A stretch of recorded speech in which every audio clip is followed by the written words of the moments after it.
The great জঙ্গল bridge, যেখানে সবাই মিলে সেতু বানালো। নদীর বাধা। এক সুন্দর সকালে জঙ্গলের প্রাণীরা খেলতে যাচ্ছিল। চট্টু লাফিয়ে বলল, আজ নদীর ওপারের ফলের গাছ দেখতে যাব।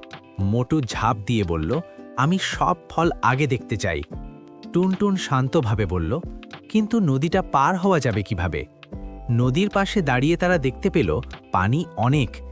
একাই পার হওয়া সম্ভব নয়, গোপাল বলল। পরিকল্পনা। কুকু চিন্তা করল, আমরা সবাই মিলে কিছু করতে পারি। টিয়া উপরে উড়ে বলল, চল সবাই মিলে সেতু বানাই। লুমা ধীরে বলল, ধৈর্য ধরে একে একে কাজ করলে সফল হবে। নতুন বন্ধুদের সাহায্য। হঠাৎ এলো এলা আর বেনি। এলা বলল, আমার ওজন বেশি, কিন্তু আমি শক্তি দিতে পারি। বেনি বলল, আমি দ্রুত কাঠ নিয়ে আসব। ফিক্সো প্রথমে লুকিয়েছিল, কিন্তু পরে বলল, আমি বাঁধার জন্য লতাগুলো বেঁধে দিতে পারি।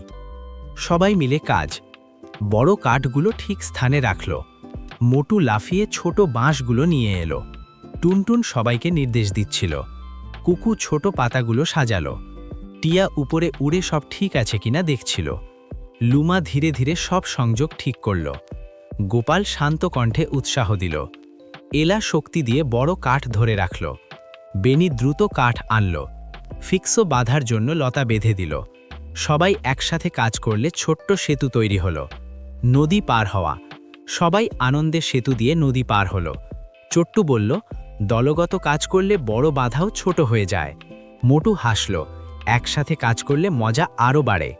টুনটুন শান্ত কণ্ঠে বলল, টিমওয়ার্ক মানে একে অপরকে সাহায্য করা। সবাই একসাথে নদীর ওপারে বসে ফল খেলল। শিক্ষণীয় বিষয়। একসাথে কাজ করলে বড় কাজও সহজ হয়। বন্ধুদের সাথে সাহায্য করাই দলগত শক্তি। ধৈর্য ও সমন্বয়ে সাফল্যের চাবিকাঠি।